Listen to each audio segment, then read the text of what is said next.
kumwabudu wa Mungu wetu tunayeamini wote. Habari za saizi. Mimi ni wakili, kwa hiyo nimesimama hapa kwa ajili ya kutoa ripoti ya kisheria, kwa sababu nimeajiriwa na kanisa lenu kwa ajili ya kupigania haki kadhaa za kisheria ambazo zimetokana na sijui niite katazo au nini, lakini nitakwenda kujaribu kuchambua kwa kadri safari hii inavyoturuhusu.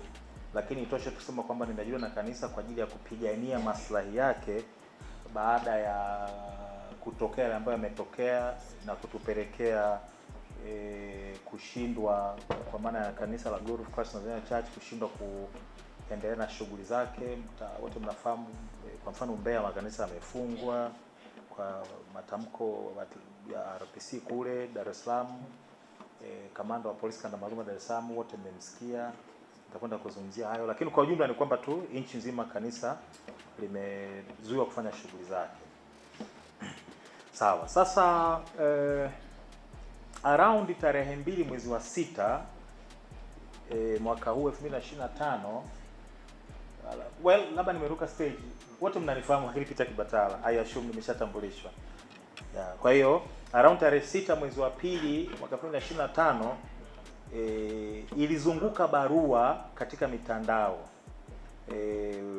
Barua hiyo ilikuwa inajielezea kwamba imesainiwa kwa mkono wa Register of Societies, msajili wa taasisi, sio neno rasmi sana, lakini ya Register of Societies. Na pili, mnafahamu kwamba kanisa na taasisi nyingine za kijamii zina mchakato wake wa kuomba kusajiliwa, na mfumo wake wa usajili huko chini ya Wizara ya Mambo ya Ndani, na kuna wasajili mbalimbali. Kuna wasajili wa vyama vya michezo, kuna wasajili wa taasisi kama makanisa, kuna wasajili wa NGOs, na baada ya kupata usajili kila taasisi inapata hati ya usajili.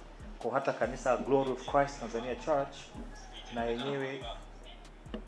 na yenyewe ilipata usajili na ikapata hati ya usajili. Sasa sheria ambayo inasimamia zoezi zima la usajili mpaka kufutwa kwa usajili kwa in this context makanisa inaitwa Societies Act. Ina mchakato wake wa kisheria kama kusema, kuanzia kanisa time limit kwenye kanisa, sitazungumzia sasa taasisi nyingine vyama vya michezo na nini, na narrow down kwenye dhana ya kanisa. Kuna mchakato wa namna gani kanisa linaomba kusajiliwa, kuna mchakato wa namna gani kanisa linasimamiwa, kwa sababu umma wa Tanzania ndio wamiliki wa matendo yote yanayofanyika katika nchi yao, ila kuna mawakala mbalimbali ambao wanasimamia matendo ya taasisi mbalimbali kwa niaba ya umma. Sasa kwa upande wa makanisa, kama sheria ingekuwa inasimama vizuri, msajili anasimama kwa ajili ya umma, kwa ajili ya kuhakikisha kwamba taasisi ambazo zimepewa usajili basi zinafanya matendo yake kwa mujibu wa sheria na taratibu ambazo zimewekwa na sheria, na act, tunasema sheria. Sasa tunaposema usajili, uendeshaji, utoaji adhabu, na ikibidi kufutiwa na hatimaye kukata rufaa kwa kufutiwa hatua za ziada, zote hizo zimeainishwa na sheria. Nitajitahidi, kwa sababu mimi si wana sheria, lakini nitajitahidi kuwalisha Tanzania Church kwa mkono wa msajili Tanzania Church. Barua ile vyote ilivyo imesainiwa, haijasainiwa, lakini kama tunasema in this context haijasainiwa, imeelekezwa kwa watu ambao na Church. Ilipaswa ipelekwe kwa bodi ya wadhamini, lakini utaona pale ilipaswa ipelekwe kwa bodi ya wadhamini, lakini utaona pale imeandikwa Bishop Joseph Gwajima. Lakini hata kama ingekuwa ni sahihi kisheria hivyo, kwa sababu ndio mkuu wa kanisa, lakini kanisa lilotajwa sio la kwetu. Na usiku ule wa kuamkia tarehe 3 wakati watu wanafanya ibada ya maombi, kwa kuna mfungo wa kuombea taifa letu na kumwombea Tundu Lissu na maombi mengine ya kawaida,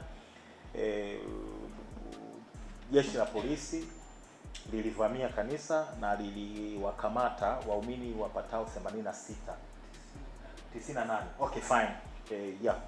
98, na mpaka kipindi hicho ofisi yangu ilikuwa tayari imeshapewa kazi ya kusimamia maslahi ya waumini, viongozi wa kanisa, basi nilitoa wakili na mimi nikaa na coordinate kutoka nilipokuwa mpaka siku ya pili ya tatu tukafanikiwa kuwapatia dhamana watu karibia wote, unless nipate